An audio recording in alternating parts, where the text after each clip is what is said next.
morning, good afternoon, good evening, depending on when you're listening and where you're listening. Regardless, thank you for listening. The show is NXT Talk. The hosts, I'm Boris, and I am joined in person by Matthew. Bonjour! How's everybody doing out there? We hope you're doing well. Boris, live and in living color, buddy. Talk into the mic. Yes, here I am. I'm used to a different mic now. We're back in the swing of things, though, buddy. I like it. I'm here for it. Literally, I am here for it. Yep, I love it. All right, so this week is a pretty simple show. We're going to talk, chat, review NXT TV from July 27th, which saw breakups, heartaches, and fights. And then we're going to be chatting NXT UK on NXT UK Corner.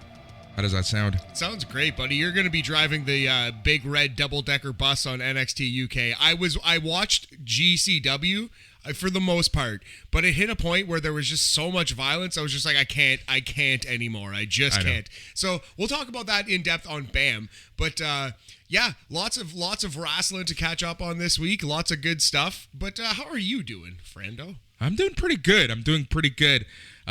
Crazy couple weeks. Crazy good couple weeks. Can't really complain too much. It's been a thing. So what did I do on Friday? Oh my lord, Friday was a hell of a night. So lady friend's birthday. Yes. Happy birthday, lady friend. Yes, happy birthday, lady friend. And so basically, mutual friend of ours wanted to take her to dinner. Like, okay, whatever. Your birthday is not until a few days. Do you. So they actually gave me a lot of time to like set up some other stuff. So we ended up meeting at like 11:30, which is just perfect timing. And long story short, we went bar hopping. Okay. Then we ended up at a bar until about 8:30, 9 a.m. Oh, what bar was open that late? Oh, there's bars. Oh, nice. Oh, Boris with the hot spots, the secret spots. Oh, well, that's good, though. Yeah, it was a lot of fun. But holy shit. Saturday, how are you feeling? /Sunday / into Monday. So I was actually fine on Saturday. I got home, watched SmackDown without sleeping. Nice. Power through. That was a thing. Honestly, if it wasn't for Paul Heyman's impromptu John Cena thing, I would have died of everything. Sleep deprivation? Yeah, but I made it. And so got a couple hours of sleep. Then on Saturday, I went to Casaloma, the restaurant that it's up there. Nice, yes. Yeah, one of her Toronto friends. staple. Yep, one of her friends made this reservation. They were only able to get reservations for 4 p.m. So let me tell you, getting ready for 4 p.m., yeah. That was difficult. After that day, yeah. Well, there you go, though, man. You soldiered up. You made it in. Yep. Made an appearance. Yeah. Well, yeah, and then some. Then met up with her brother. That went until about 7, 8 a.m. on Sunday. Man, burning that candle, both ends. Yeah, it was something. But yeah, no, it was a lot of fun. And it was one of those weekends, but whatever. Whatever. It's her birthday. I hope she had fun. I know she had fun, and I'm somehow still standing. Still slugging away, buddy. Well, I appreciate it. I'm sure the listeners appreciate it. And this isn't going to be a long one, I don't think. We'll get through this one fairly quick, and maybe you can get some shut-eye. I'm sure hoping, because tomorrow we still have to record BAM. Yep. I still have to work tonight. Which is tonight? Yeah. Oh, lordy. Okay. Yeah, it's been insanely busy, which, like I say, fantastic Can't thing. complain about being busy, buddy. Exactly. But yeah, hey man, you like you do need sleep though. You realize that like human beings need to sleep. It's good for you. It's good for your brain and body, and you should do it. It's overrated. It's not. It's really genuinely not. I am joking. I'm going to start looking like Nick Gage in a few seconds.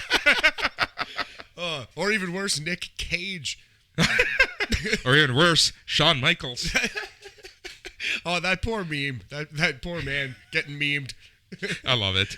So how are you? Oh, I'm pretty good. Less eventful days for me, I think, over the past couple days. I've just been working a lot because I took some time off, and now other people at my job are taking their time off, and thus the slack must be picked up. So yeah, I work at a hobby shop, lovely little hobby shop in Toronto named Sunward Hobbies around the Dufferin and Eglinton area. Anyway, I'm not like really like a model visual arts kind of guy. We sell like models and paints and stuff. But Right. yeah, but like it's just my friend's store. My friend and her dad owns it, and you know she's a pal, and they needed people. So like yeah, I do a lot of packing of boxes and hunting for items. Anyway, but yeah, so it's a it's a pretty fun job. Pretty lots of work to do right now, but just hanging in there, slugging away. Continuing the Operation Sports thing as well, making some videos. NBA 2K22 info leaking out. You can be a rapper in the game now, Boris. You can I love it. You can also start like a clothing line. Apparently, I don't know like how they're gonna work that into the video game. Is it gonna be like a Guitar Hero thing? Can you actually like write raps and submit them? It's gonna be interesting to see what they do. You know what? Power to EA for actually trying something new, right? Yeah. Oh Or yeah. Sega and 2K.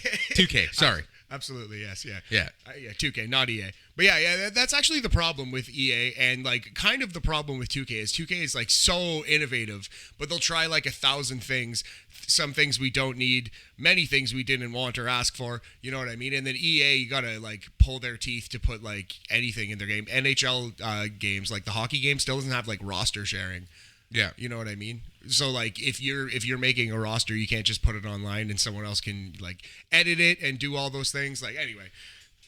No, but that's crazy. And yeah, I'm actually pretty interested in WWE 2K22. You know what? They've been saying all the right things, and like they put a brand new team in there, and it seems like they really know what they're doing and are trying really hard to make a good game, which you haven't been able to say about it for like 5 years, maybe more. So that alone is great.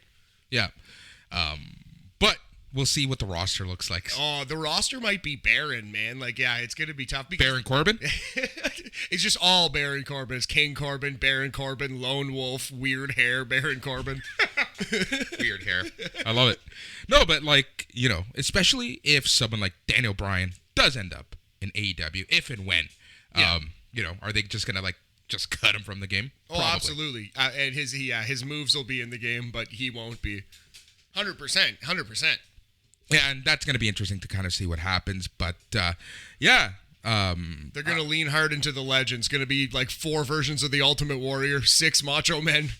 Yep, including Racist Warrior. Each more racist than the last. Oh, man. This is going to be weird. It's like, I feel like I'm in a trance right now. Oh, it's hilarious. well, that's good. You're in that zone. You're in that, that's what they call the sweet spot right there. Yep. It's like LeBron about to score 60. Exactly. Or Kobe 81. Yeah, dropping it on poor Jalen Rose and crew. I love it. All right, so let's get to it. All right, before we get to it, remember, tomorrow we're going to be talking more wrestling on BAM Sports Entertainment, or just BAM for short. And we're going to be specifically talking about Battle Riot by MLW, because that was fun. Yeah. I haven't done that yet, but I'm going for it tomorrow morning. Can't wait. And of course, GCW Homecoming. Yep. I only watched night 1. Did you do night 2 as well? We're going to specifically talk about night 1. I did watch night 2. We'll kind of talk about the overall event. Yeah. But I think between Battle Riot and GCW Homecoming night 1, that'll be a nice rounded show. We're also going to be talking the NHL draft. Yep. And what the F Montreal was thinking. Oh, boy. Yeah, it's funny. I had 3 or 4 days of being proud and happy to be a Montreal Canadiens fan, and now that's in the shitter, but no, well. Yep. We're going to be talking about that. We're going to be talking about the continuous reopening. We're going to be talking about the lead up to the Blue Jays reopening, because that's happening this week. Yes, sir. Yes, sir. Very excited for that. Maybe a little Olympics sprinkled in there. Just a little touch on Les Olympiques. Yeah, because some interesting stuff happened with the American gymnastics team that I want to talk about. Yeah, Simone Biles, yeah. Yeah, that'll be a fun conversation. Well, yeah, the overall thesis of the GCW talk in my end is just like, I didn't realize how violent that promotion is. I didn't realize it was like CZW or XPW. I did not realize it was a deathmatch promotion. Yep, yeah. pretty much. That's what it's turned into. Yeah. Oof. Like, it's gone a lot worse than it used to be. I still haven't seen the main because the tag team title match. I just like that was at the end for me. I just after watching all these violent matches in a row. But anyway, we'll talk about it tomorrow. But yeah, just if you haven't seen Homecoming yet and you do want to watch Nick Gage versus Cardona, be warned that the rest of the card is going to be extremely violent as well. Yeah, it's we'll talk about it tomorrow, but that's what we're going to be talking about on BAM. So let's talk about NXT from July 27th, 2021. And as the Young Guns, we are done with star rating. So every week we have a rating du jour, a new system of rating matches.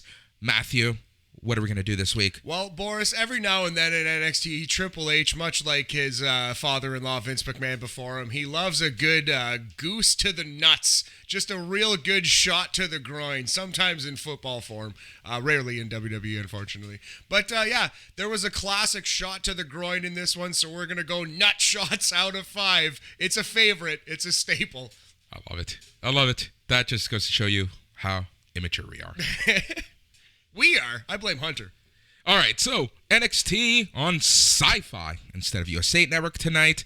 The show opened with Samoa Joe's promo from last week about considering himself provoked by Karrion Kross. Only Kross took out William Regal before Joe could get to him. This takes us live-ish to the Capitol Wrestling Center, where the Nextras are already pounding on the glass. Beth Phoenix tells us Raquel Gonzalez is here tonight with something to say. Wade Barrett reminds us that Adam Cole versus Bronson Reed is our main event. But before that, it is time for some tag team action as Tommaso Ciampa and Timothy Thatcher go face Pete Dunne and Oney Lorcan. Yeah. Pete Dunne and Oney Lorcan. The stable is growing, but yeah, I was maybe a little, Boris, disappointed with this match just because expectations were high, and expectations, they are the enemy often. Can someone say expectations? By God, I'm storming out of this room right now. This podcast is over.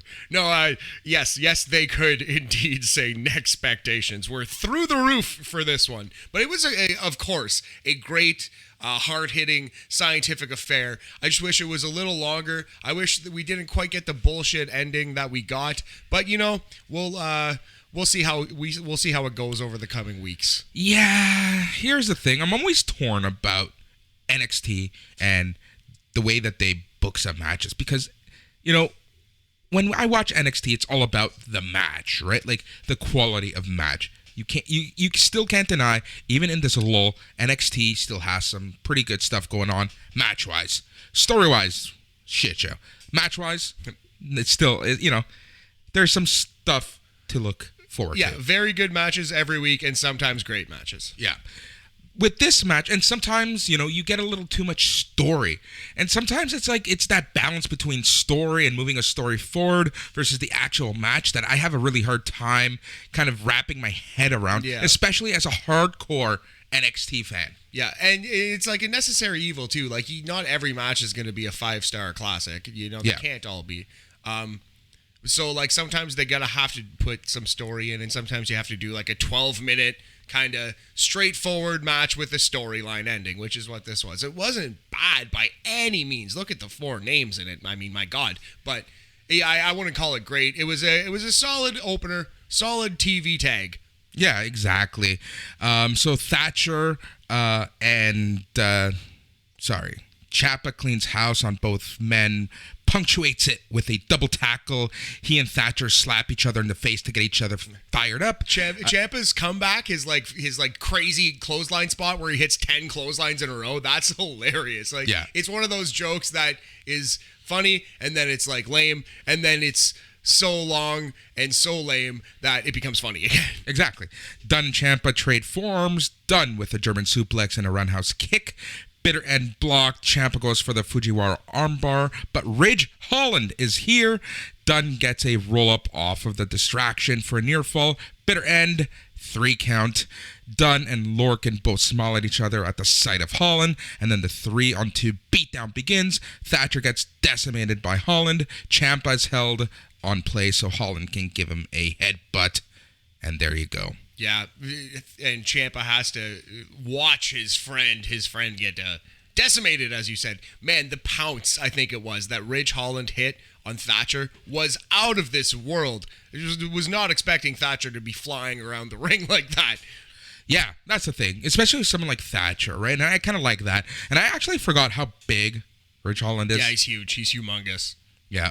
It's almost like he's destined to go to the main roster very quickly. Possibly. Hey, man, and him with his little hooligans there, and Pete Dunne actually being the best one of the bunch. That could be a fun little story. I'm sure they won't do anything with it if it happens, but... Yeah, just turn them into like Peaky Blind characters, and right. There you go. Exactly. How long ago was that show? Like 5, 6, 7 years? That's perfect Vince McMahon wheelhouse. Like, it's maybe even too recent. Wait 3 or 4 years, and then Vince McMahon will sink his teeth into a Peaky Blinder gimmick. Exactly. So yeah, like I think you summarized this best. It was a good opening TV tag match. Yep, absolutely. Like, yeah, nothing wrong with it by any means, but, it wasn't great. You've seen this kind of thing before. But if you like all 4 guys, hey, watch it. It was pretty good. Yep. All right. So how many gonad shots would you give this bad boy? I think we're going to give it, maybe I'm being a little generous, but again, look at those names. There was nothing wrong with it at all. So we're going to give it a B, which is 3.5 nut shots for a 70% nut shot whackity schmackity do percentage. Love it. All right, so after the match, Carmelo Hayes gets a promo. He says he took Kushida to the limit. He slapped Adam Cole in the face. Those are opportunities, but this is the opportunity, and he promises to be the brightest star in the breakout tournament. Good promo from Carmelo. Yeah. Young Mello. I'm liking where he's at. It's funny, because as soon as this aired, yeah. I'm like, yeah, Josh Briggs is done. Your prediction, Josh Briggs to win the tournament. You got a tough matchup in that first round. Tough draw for young Joshua Briggs. Oh, so funny, though. So funny. All right, so after this, Samoa Joe is headed through the parking lot to the Capitol Wrestling Center wearing a shirt that says, "Provoke me." Yeah, similar to the Roman Reigns "Acknowledge Me" gimmick. Yep. Roman versus Joe? Yep. Nope. It's not going to happen. Never. It'll probably never happen. Nah, it's not going to happen. Even though it's happened like 1,000 times. Yeah, right. I'd watch it again. Survivor Series, NXT champ versus Universal champ. They need something for him to do. Although, no, his Survivor Series plans seem to be set in stone already. Roman Reigns. Yes. So we get a hit row promo. B-Fab shows off her bilingual skills. Top Dollar does as well, and he declares himself the new king of the jungle. Ashanti, the Adonis, tells everybody to stop talking about hit row or they'll get knocked out. Swerve says, if you didn't know, now you know. Great work by these guys. I was not expecting that awesome promo in Spanish from B-Fab, although I did not understand what she said. I was intrigued, indeed I was. It was good. Let me tell you, it was good. What was the kind of gist of it? How good they are. It's the same basic stuff that they always say, except in Spanish. It was probably pretty much what she said in English, and then just translated, right? Yeah. Okay, cool. Well, yeah, no, these guys are stars, and yeah, I do think it was too early to turn them babyface. I still think that, but I'd rather them get the attention that they're getting and be a huge babyface act than like nothing. At least they're not like middling shithead heels. You know what I mean? This is better than some alternatives. Yeah, Legado being babyface is the alternative. Yeah. And I think this is better. I think this is probably better than that. Although, again, Legato's kind of falling into the trap of being shithead heels. Yep. But that's fine. Whatever. Yeah. It's NXT, and it's the ultimate rebuilding stage of NXT, so whatever way. Like, it is what it is. Big time. Honestly, and that's the thing. I'm just accepting things at this point. Just, whatever. Just bring it. Yeah, well, it's like you said, rebuilding is a perfect phrase for it. That's exactly where we're at. It is the rebuilding period of NXT. Yep. All right, so it's time for Samoa Joe. He has arrived. He says, Karrion Kross, I could come out here and bark about you until I'm blue in the face, but I know you're too much of a gutless coward to be in the building right now, so I decided to be proactive. He says, Mr. Regal, would you join me in the ring, please, sir? Joe has already set up a table and a chair before Regal arrives. He offers the chair to Regal, but he prefers to stand. I can see the rage bubbling behind your eyes, and I understand what Karrion Kross did last week was reprehensible. It was wrong, and I know tonight you're going to fire Karrion Kross. Listen to me. I have a much better solution, Joe says. I have a way to satisfy all of our needs in 3 easy steps. Step number 1. With this piece of paper, I tender my resignation from NXT management effective immediately. I quit. But with this piece of paper and your signature, you reactivate me as part of the roster here and on NXT. Joe hands him a pen.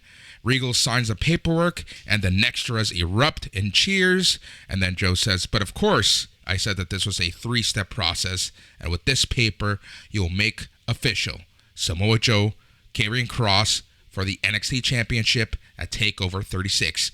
Regal hesitates for a quick second before he signs the contract, and then the Nextras begin chanting, "Thank you, Regal," and the two shake hands. Oh, man. Imagine how cool this story would have been had it not been for the 101 seconds, Boris. If just Karrion Kross wins that match over Jeff Hardy in 101 seconds, boy, the world is looking just a little bit different. I mean, Butterfly Effect, probably not that much has changed, but this show is way better. Anyway, let's not beat that horse again. This was an awesome promo, man. This is the best thing I've seen in NXT TV in a while.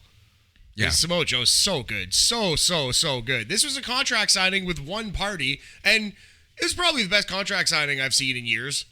But you said it right there, and I wanted to bring that up. They made a point to show the contract as Regal was signing. Yeah. And Karrion Kross' name is not on the contract. That's a good We point. know the match is going to happen. But from a storyline point of view, I find that very intriguing. Yeah, and they can do it again next week or in 2 weeks, whatever. Like, I don't think Karrion Kross is on the show next week because it's already been taped. But they can do this exact segment again with Kross, and I think that's a cool little twist on the contract signing gimmick. This was great. Very, very, very good stuff. They're trying pretty hard to save this, and Samoa Joe, being a genius, being a top-flight level professional wrestler, is going to do his damnedest, and he's doing a great job. Yep, of course. So then we get a Josh Briggs promo. He says he's from Nothing, Arizona. He says Carmelo Hayes stands in the way of his destiny, and he promises to break bodies and dreams on his way to glory. This was slightly impressive. It was better than I thought it was going to be. Yeah, exactly. But I love these. If anything, it introduces us to the new class of NXT. Exactly. But nothing wrong with that, buddy. Yep. All right. It's time for LA Knight on the golf course. So, this was a thing. Yeah, these are getting worse and worse. I like both guys, but they're just put in dumb, cheesy, like whatever. It is. This is Impact. Yeah, these are Impact segments, it feels like. I don't know, man. I don't love these, but I do enjoy both performers. So I'm not like upset when they're on my TV, but like it's not something I'm going to think about tomorrow or ever again, you know what I mean? Like these are okay. These are fine. Very like, very. Yeah, it's very slapsticky, like super slapsticky dumb humor. It's very pedestrian. It's a word for it for sure, buddy. That's it. All right. Because the opening line was, as Cameron Grimes is cleaning LA Knight's golf balls, he says, "How long do you want me to wash your balls for?" Yeah, exactly. Fucking pie in the face, slip on banana peel. Yep. LA Knight says, "Get me a driver." Grimes says, "A driver? I am your driver." Knight says, "No, a golf club. Now get me a sandwich." "A sandwich? What am I, your caddy or your chef?" Grimes bets him $1,000 he'll hit the ball into the trees. LA Knight refuses. Grimes ups the offer to $5,000. He refuses. Again, Knight hits the ball into the trees. Grimes says, "I believe you owe me $5,000. Knight says, "I don't owe you anything. Now go get the ball." "Yes, Mr. Knight," as we go back to the CWC. Yeah, and we're getting 2 more of these because the rule of 3 is in comedy, buddy. Yep. Coming 3s. All right. Time for the NXT Breakout Tournament as Carmelo Hayes faced my boy, Josh Briggs. Yeah, boy, your selection. How did that go? This was a decent little match, though. I actually you could see them talking to each other a couple times, like a fair bit. They're new, it happens. But good match. I like Josh Briggs' selling, although it was like off and on. You know what I mean? It's not like there was like when he got hit with a move, he would bump really well and he would like sell really well for the camera. But then when it was his turn to go onto offense, he was no longer hurt. You know what I mean? That's a very hard thing for wrestlers to do. But yeah, exactly. But you know what? That happens a lot more than you realize. Exactly. It's very, very small nitpick. Like, who the F am I to be making that call? But it's just something you noticed if you're watching the match really closely. But exactly. I did like Josh Briggs for a big guy takes an awesome bump and then he sells well to the camera with his face. You know, like he's that's what it kind of stood out because he is so good at selling that when he stopped selling, you noticed that he stopped. You know. And I never realized how tall he was. Yeah, he's huge. What is he like? 6'8". Yeah, so legit 6'5", 6'6". Yeah, exactly. So Briggs connects with a Bigfoot, hits a one-handed choke slam. Hayes kicks out at 2.9. Briggs is pissed. Hudson says they're both very talented, but better luck next time having to go against him. Hayes counters a sidewalk slam and gets a tilt-the-world takedown to the top rope, flying leg drop. He gets a 3 count. Hayes wins. Yeah, hit him with La Mystica minus the armbar. And it was kind of like a Booker T scissors kick from the top rope. That's exactly what it was. Nice finisher. You mentioned Hudson. That's Duke Hudson, who won last week or 2 weeks ago. It was last week. 2 weeks ago. 2 weeks ago. He won in the NXT Breakout Tournament. He is the Australian Wade Barrett, and he's pretty good. Yeah.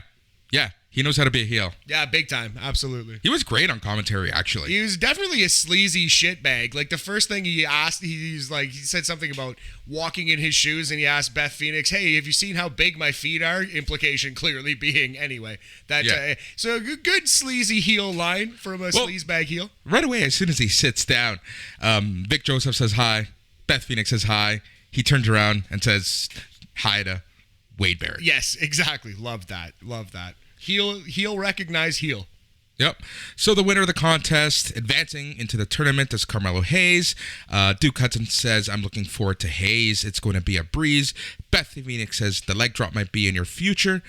Duke Hudson says, I don't think so, Beth, as that's pretty much it. So, How many gonad nut shots would you give this match? We're going to give it 3 gonad shots out of 5 for a 60% football in the groin percentage. It was a slight pass. We're gonna give it a good effort, boys. Yeah, above the Mendoza line.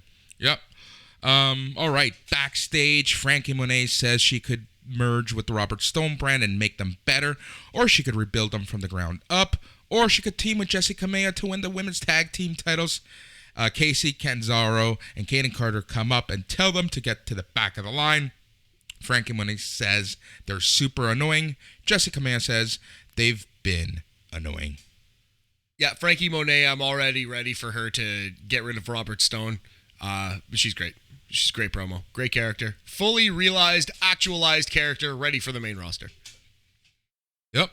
And it's kind of funny because her character would fit perfectly with a John Morrison on Raw. You would think so. A man who has a high degree of drip.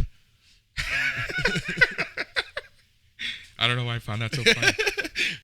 This leads us into part 2 of the Le Grimes promos. So Cameron Grimes is pretending to be a play-by-play announcer in an annoying night. The ball goes into the water. Grimes says double or nothing. That looks like 10,000 now. Knight tells him to go get the ball out of the water. Ted DiBiase pulls up on a golf cart. Guys like LA Knight, they're only going to hang you out to dry. Grimes says, I'm a man of my word, Ted. I thought you'd be more angry if I didn't keep my word. DiBiase says, you weren't born to be a butler. You were born to be a fighter. I want you to think about that as he drives off.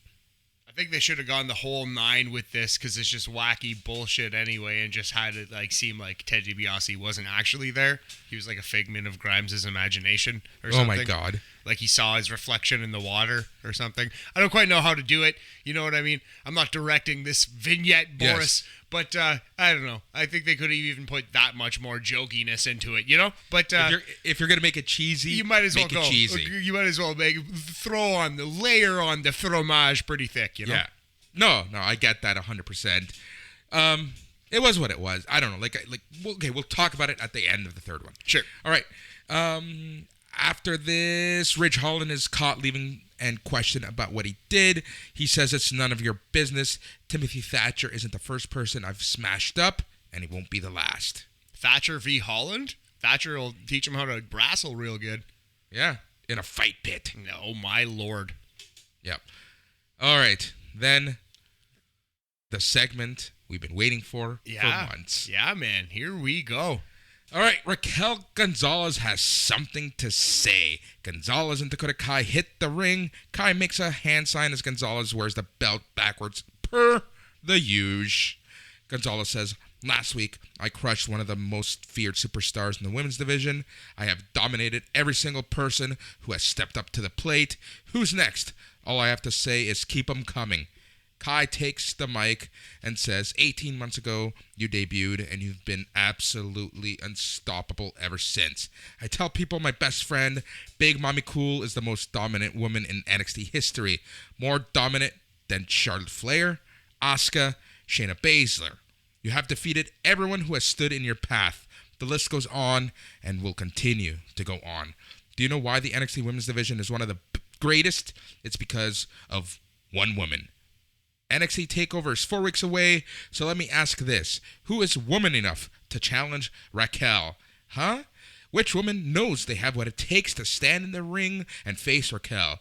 Is there anyone at all? We're waiting. No. There is no one. We have been through this so much together. As long as I have your back, you will always be champion. Kai holds her arm up.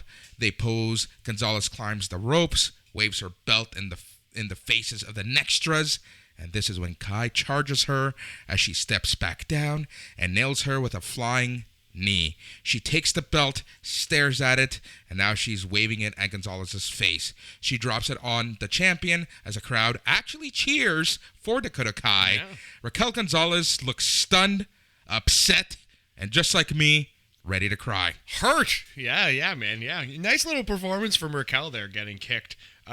Dakota, this is all right. Good little promo from Dakota. I liked it. It was, the camera shot telegraphed it pretty good. Like, they left it on Raquel on the top rope for such a long time that it was like, oh, something's up here. Also, it's probably, like, it'd be pretty tough for you to be an NXT fan and watching this program and not know it was coming. It's been spoiled largely across the internet. Anyway, entertaining segment. I thought they did a really good job with it. Yep. So that's that. It's happened. Yeah, here we go. Dakota is easily the heel in this program, and I guess this is kind of officially Raquel's full-on babyface turn.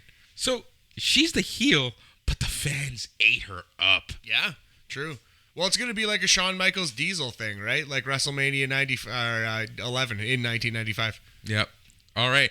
This takes us to an Adam Cole promo. He says, lately, everybody has been trying to attach themselves to yours truly. Bronson Reed, he's talking about Adam Cole. He's talking about how Adam Cole is going to be his rebound. Are you kidding me? I'm not a rebound.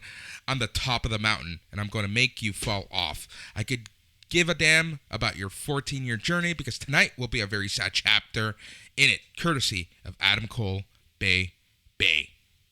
Yep, good promo. Adam Cole's a great talker, and yeah.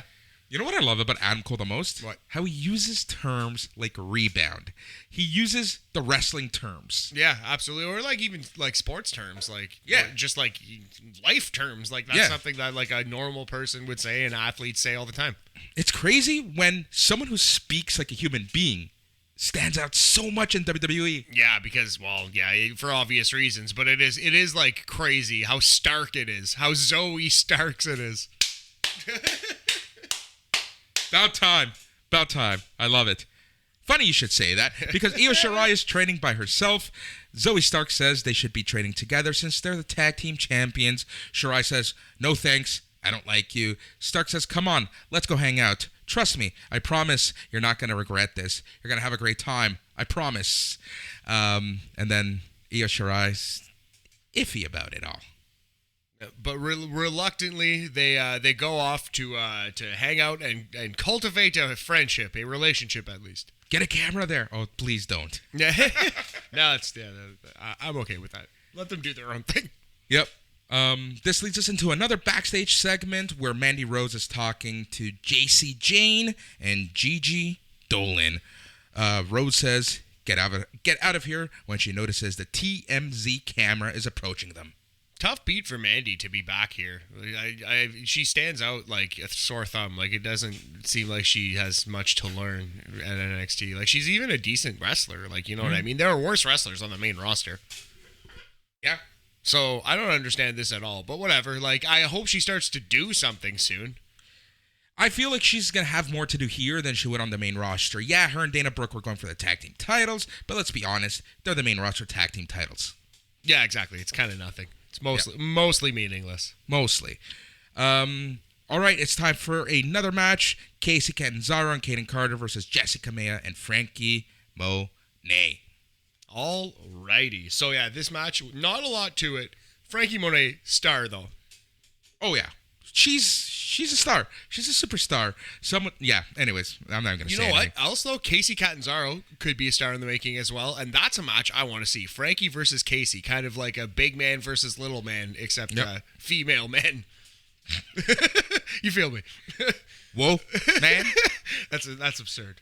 All right, so Carter goes for a slap, but Monet chops her down with a kick. Carter collides with Kamea, but Monet throws her down and hits a ground and pound. Robert Stone throws in his handbag to use as a weapon, but it turns out to be a distraction that allows Catanzaro to tag in, hit the 450 for the win. So your winners, Casey Catanzaro and Kaden Carter. I was going for a Zap Brannigan thing there. I refuse to take orders from the man, even if she is a hot, sexy female man.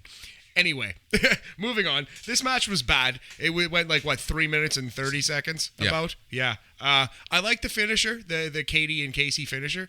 Kaden and Casey. But not the best wrestling match I've ever seen in my life, Boris. Yep. So how many ball shots would you give this? We're going to give this 2 nut shots out of 5. It's 40%. It's below the Mendoza line. Decent effort. It wasn't like an affront to pro wrestling, but not good in any way.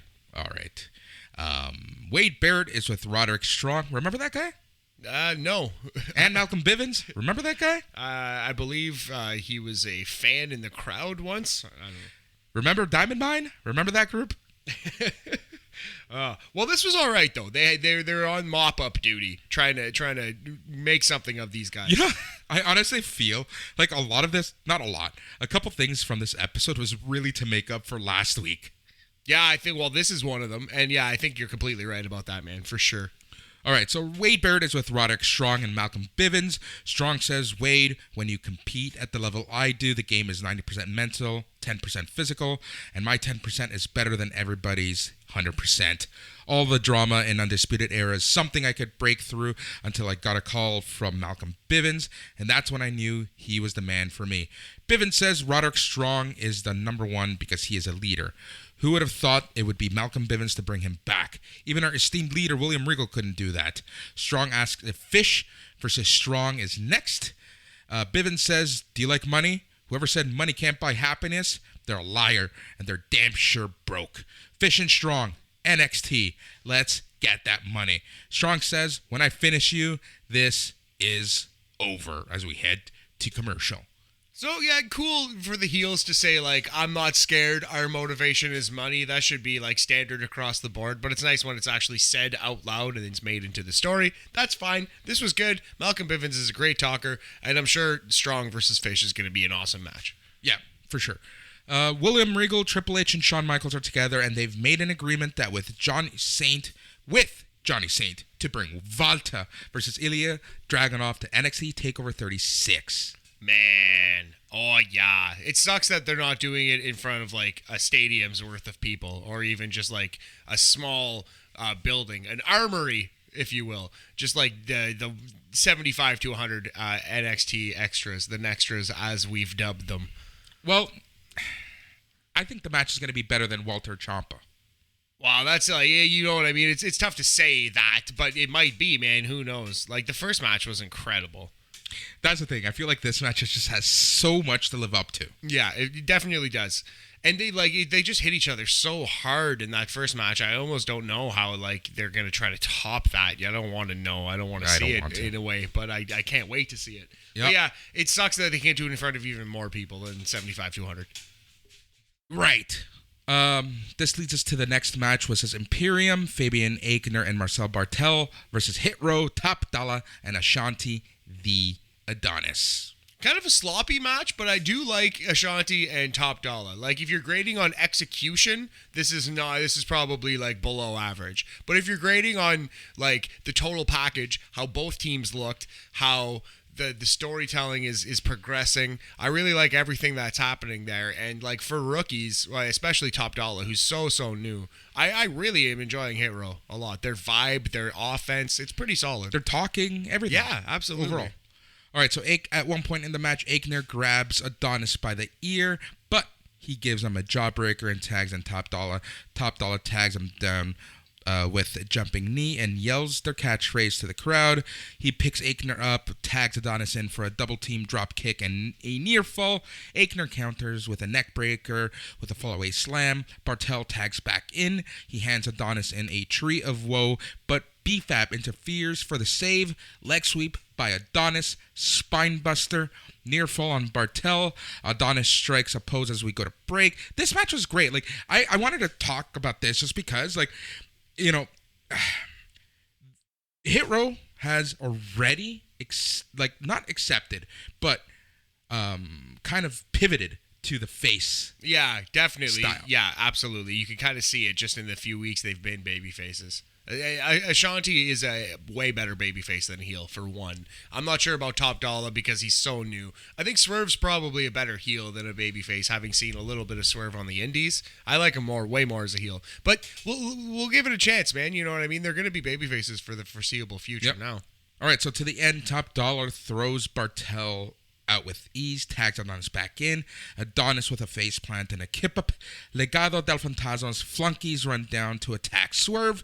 The distraction allows Imperium to double-team Adonis with an assisted powerbomb, and Bartel makes the cover for the win. So the winners of the contest, Imperium, Fabian Aichner, and Marcel Bartel. Yeah, the Euro bomb. So this is a perfect example of why you actually have to watch the show, because when I read the spoilers of this and I saw that, oh man, Hit Row's losing already, that sucks, as if they're beating them. But then you actually watch the match and it was perfectly fine. They looked completely fine, and it didn't hurt them at all to lose this match, especially the way they did it. It was a smart decision to pin Ashanti and not Top Dollar. And it sets up the next program, or it continues to set up the program that we're working toward. Exactly right. So yeah, this was a good little match. Again, you can, if you wanted to look me in the eye and say, no, you're an idiot, this was a bad match, it was very sloppy, I'll accept that. But yep. I thought the way we rate matches, I thought was pretty good.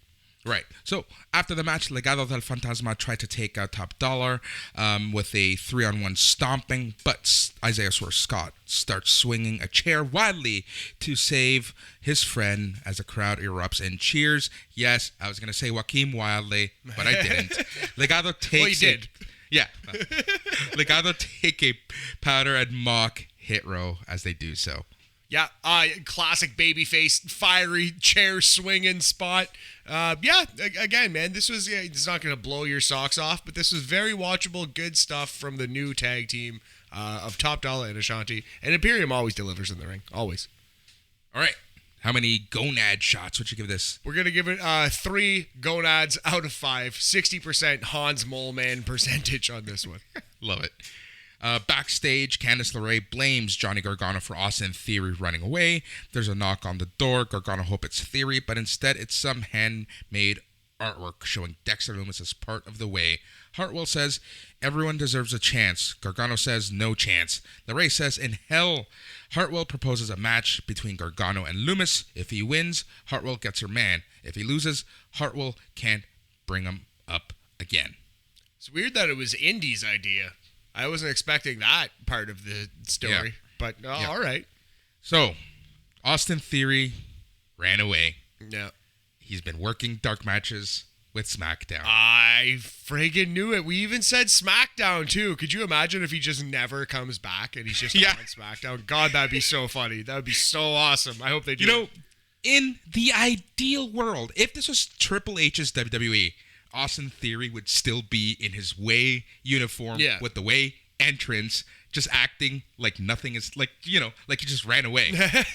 Oh, that would be so funny. Yeah. Unfortunately, the left hand doesn't give a shit about the right hand in this company. But unfortunately, I have a feeling we're going to see the Austin Theory from the Indies back. Which is what? Like Pretty Boy. No, yeah. Pretty Boy Austin Theory, yeah. Well, they already have a Matt Riddle kind of doing the Austin Theory character in many ways, although he's more of like a stoner surfer dumb. And I think Austin Theory is more of like a meathead. Yeah, he's more of a meathead, a mimbo type of character. Yes, indeed. Yep. So Bronson Reed is getting ready backstage as we head to break. All right. Here's promo number 3 of La Grimes. The grizzled young veterans are on the golf course and complaining that LA Knight is playing too slow. They offer a bet in response, $20,000 to whoever can hit the ball into the hole. Grimes hits Knight in the nuts and then the head with his backswing, knocks his gold ball straight into the cup for a hole-in-one. Grizzled young veterans flee in their golf carts as Knight thinks that they jumped him instead of Grimes smacking him up. Knight chucks his club at them in frustration as we run down next week's card. So, before we get to next week's card, let's talk about these promos. Yeah, they weren't like terrible. They weren't like this isn't the level of like Bray Wyatt, like Alexa Bliss, like doll shit. But it's bad wrestling. It's like pretty bad cheesy pro wrestling. Like I said, like it to me felt like Jeremy Borash was the producer. They brought in Impact camera guys with Impact cameras because it just felt like an Impact produced promo. Yeah. It felt like, it was very, very cheesy. Like, if you've seen, like, ROH TV over the past couple of weeks, months, you've seen Eli Drake on some commercials with Ric Flair where he gets beat up and they're selling cars or something. This felt like a cheesy golf commercial, you know what I mean? It did not feel like great classic pro wrestling. It was the cheesy, the slapsticky side of pro wrestling, bad stuff. But again, like it's hard not to love Cameron Grimes. But I will give them credit that they are doing something different with this Butler thing. But that's the only credit I'm going to give them because it's overall just not working. Yeah, they're putting a nice twist on it, but why try this idea? Why try to put a twist on this dumb thing? Like, it doesn't need to be happening. They could wrap this up anytime, much like we can right now. Yep. Next week on the show, we're going to see Johnny Gargano versus Dexter Lumis and Indy Hartwell on a pole match. We're going to see... Lordy. We're going to see Bobby Fish versus Roderick Strong and Joe Gacy versus Trey Baxter in the final first round breakout tournament match. That'll be interesting. Yeah. Main event time. Bronson Reed versus Adam Cole. Good match here. Adam Cole can't have bad wrestling matches. Bronson Reed can be carried, if you will. He's good, but he's not, Kenny Omega in there. He's a very, very good big man, though. And, impressive showing from both guys. He took a pretty solid Canadian destroyer, our boy Bronson did. Yeah, he did. All right, so pump kicks by Cole. Reed catches the third and chops Cole repeatedly in the corner until the ref makes him break clean. Cole kicks the knee and hits the Panama Sunrise. Reed kicks out, obviously. Cole pulls down the knee pad. Reed with a clothesline, a power bomb, and he's going to the outside to the top rope. He goes for the tsunami, but Cole easily moves out of the way at the last second to avoid it. Super kick, knee to the back of the head. And we get the 3 count, baby. Your winner, Adam Cole, Bronson Reed. Is this the last time we see him in NXT? Boris. Probably. Might be, buddy. Probably. Yeah, put over the old vet on the way out. Yeah, pretty solid match. You can tell me this was the best thing on the show.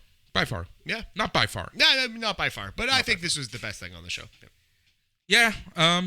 Anything else you want to call out about this match? No, not really. It was a pretty straightforward main event. Just Adam Cole gets a win over somebody who's been pushed strongly in NXT, but's probably on their way out the door. And yeah, the main takeaway from this match was Bronson Reed took an awesome Canadian destroyer. Yep. All right, after the match, Kyle O'Reilly runs out and smashes a chair into Cole's back, chokes him out with it, disassembles the ring steps, gives him a suplex right onto the steps. Cole lays there in a heap of pain as O'Reilly stares him down, and we close the show. Hit him with that brain buster on the steps. Gross spot and amazing sell job by Adam Cole. Like, they looked like to be in desperate pain and agony. Yep. So what would you give the main event in terms of a rating? We're going to go 3.5 ball bags out of 5 for a 70% nut shot percentage on that one. Yep. Was this the double turn? Double turn? No, this is just some edge from young Kyle. I think he's been a little goofy, and now he's just showing that he's a serious man, and he can fight fire with fire, because Adam Cole's done this to him before. It's not out of the blue. But, yeah, no, I don't think it's a double turn. I think it's a little fire out of this babyface. All right. So that was the show. That was NXT. Again, a better show than we've been seeing, but we are still in the ultimate rebuild. Yes. Big time. Not a great... Well, yeah, the Samoa Joe promo was great. Not a great match, though. A solid, watchable show. Yeah, overall. So how many ball shots would you give this show? I'm torn between 3 and 3.5. I could be generous. Let's just call it 3.25. Yeah. 3.25 sounds good. Okay, so that's 65% whackity schmackity do percentage.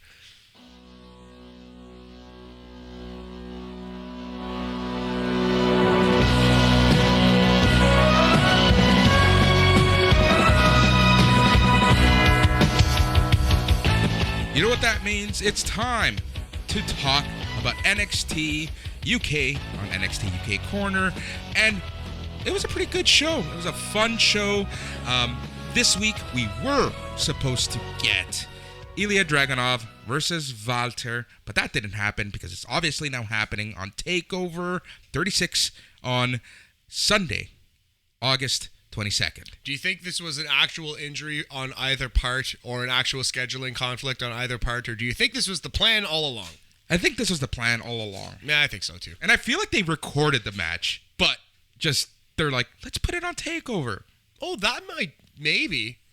That's interesting. How do we know what they recorded and didn't record? I just figured they'd fly him both to Florida, but maybe that's not possible or feasible, or there's probably no reason to do it at all. They will fly them to Florida now. Yeah. But, you know. It makes sense, yeah. Okay. I thought you were saying that you didn't expect that even. No. I do expect that 100%. I'm just saying that, like, for all that we know, they, may have. Yeah. Feel you. All right, so the show starts off with Sid Scala's announcement, similar to the NXT promo. After some consideration, William Regal, Triple H, and Shawn Michaels have discussed the solution with the general manager of NXT UK, Johnny Saint. Walter will be cleared in time to defend his NXT UK Championship in a rematch against Ilya Dragunov at NXT TakeOver 36 on Sunday, August the 22nd. Really looking forward to this. So this leads us into a Symbiosis promo where they call out Mustache Mountain, Tyler Bate, and Trent Seven. They want a rematch with them real soon. So the first match of the night was Nina Samuels versus Laura De Matteo. This match was pretty good. It wasn't too long, and it did everything it needed to do. Laura De Matteo is pretty new-ish on the NXT UK scene. Nina Samuels is kind of like the another Ginny type character. Okay. I'm intrigued. Please go on. Right. So, yeah. So everyone got their moves in. Matteo climbed back to the driver's seat with a roll-up on Samuels. Samuels pops free. Matteo throws down a series of elbows in the back of Samuels' neck. Samuel traps Matteo in the corner. Matteo kicks her off, sends Samuels for a ride with a perfect hurricanrana. Matteo then rocks Samuels with an enziguri. Samuels finds her footing again with a tilt-the-world backbreaker. Next, Samuel catches Matteo with a mid-air kick to the face for the pinfall victory. So your winner was Nina Samuels. Pretty good match overall. I enjoyed it, and again, it was a very basic but fun TV wrestling match. NXT UK, man, that's it. That's what they're here for. Basically, it's, honestly, I've said it before and I'll say it again. This NXT UK constantly reminds me of old NXT. Absolutely. It is the idea. It is the idea being executed in front of our faces. Yep. So I will give this 3 supernovas, 3 crumpets out of 5. Beautiful. All right, we get Teoman and Rohan Raja. They want to make it clear that their partnership focuses on 2 core values: respect and family.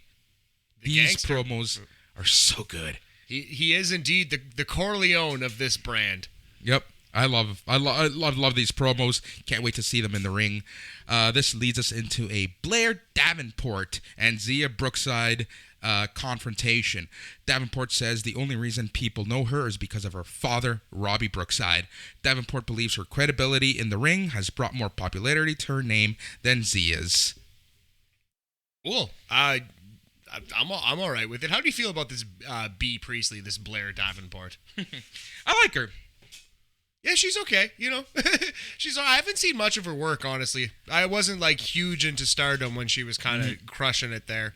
Yeah, her and Priscilla Kelly were like pretty big at around the same time. Right. And Toni Storm, actually. So yeah.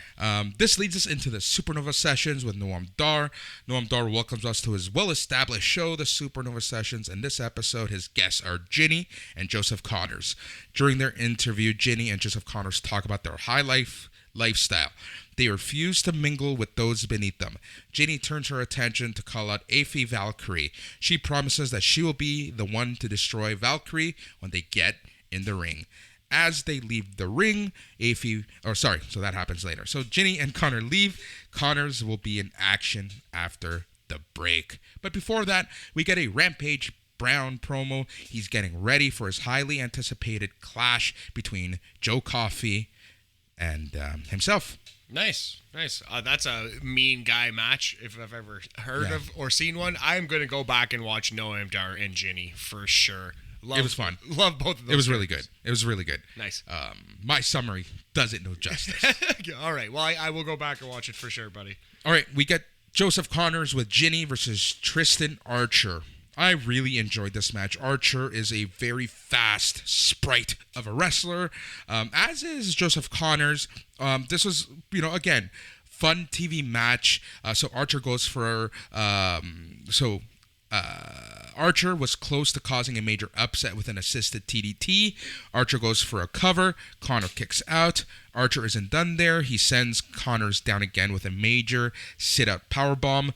Another cover. Another kick out. Connor sends Archer away with a DDT, followed by a straightjacket power slam for the win. So your winner was Joseph Connors. So after the match, Aphie Valkyrie comes out lurking out and hands Ginny a feather, indicating that she is indeed ready to throw fists with the fashionista. Handed her a feather, Bachelor style. Boris, it's a gimmick after your own heart. Yep. I don't watch The Bachelor. Oh, no. It's the one that you don't watch? That's the one that I don't watch. So backstage, Jordan Devlin leaves Sid Scala's office. He's been informed that A-Kid wants a 30-minute Iron Man match soon. Devlin calls him an idiot and promises to get the job done once A-Kid is cleared. You're going to have to watch a 30-minute match. A 30-minute Devlin match. He's been good lately, though. I can't just blindly hate for the sake of hate like you do with Cody Rhodes. No, I'm just kidding. But no, I will give credit where it's due, and I will watch the match and give an honest opinion. He's a good wrestler. His big fucking DK mode head, it just doesn't do it for me. Oh, I love it. Dave Mastiff and Jack Stars have a chat. Stars wants Mastiff to know what he looks at him as an inspiration. That he looks at him as an inspirational influence on his career. Backstage, we see Mustache Mountain. They heard Symbiosis' message from earlier. They are ready to end this rivalry once and for all next week. Nice. I'm for it. Also, a thing that I would be for: Dave Mastiff versus Tyler Bate for that Heritage Cup. That is intriguing. I think that's what they're leading towards. I want to see that. Yep. And then it was the main event, which was for the NXT UK Tag Team Championship, as your champions, the real Brazongo, Pretty Deadly, go off against Subculture, Mark Andrews, and Flash Morgan Webster. NXT's answer to the 80s versus NXT's answer to the 90s. It's the 80s tag team versus the 90s tag team. I'm into it. Dude, this match, wonderful. Definitely. Wonderful. Hey, worth watching no matter what. Go out of your way to see it. Go out of your way to watch this. It was such a fun match. It was so good. And it wasn't your typical NXT match with all these close calls and all these close pins. It was like an actual wrestling match that was booked well from beginning to end, and the ending was fantastic because Hallie slides Stoker out of the way. Andrews misses the fall to pieces, a shooting star press from off the top rope. Stoker and Hallie finish the job by tossing Webster over on the barricade. They connect a neckbreaker on Andrews in the ring. Pretty Deadly live to fight another day as your NXT UK champions because they get the pin. So your winners and still champs, Pretty Deadly. Awesome, man. What would you put? What kind of number would you put on that match? So I would give this one a 4 Supernova Sessions, a 4 Ginnies, a 4 Crumpets, 4 Isladons. Out of 5. Wow. All right, so that's a great match. That's an A around here. I'll definitely check that out. No, it was so good. And Pretty Deadly retains. They are the best tag team in 1980 in 2021. Yep. Doing what Breezango couldn't do. How dare you? How dare you with this Breezango slander? I will not hear of it in my home. Get out of my home. I love it. But yeah, NXT UK was again.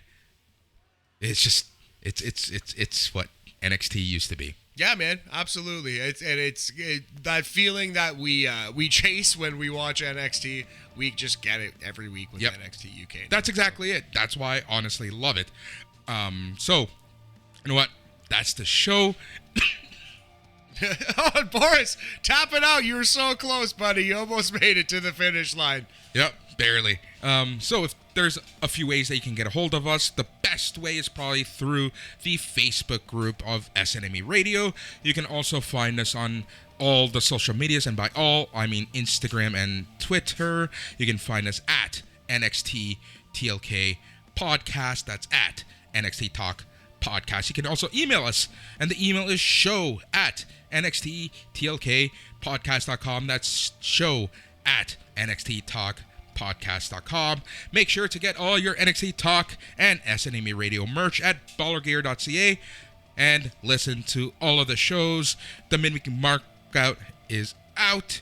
You're obviously listening to NXT Talk. You got BAM tomorrow. Yeah, baby. Where we're going to be talking Battle Riot and some GC dubs. I promise I will force myself to sit through the GCW show. I will complete it, and I can't wait to watch Battle Riot.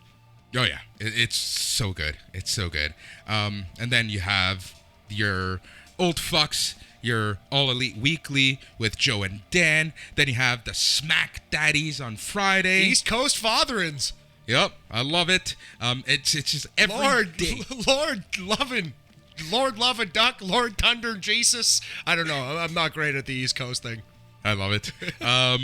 Screech. That's all I know about the East Coast, and that's Newfoundland to be exact. But yeah. So that's that. That is the show. Thank you for listening.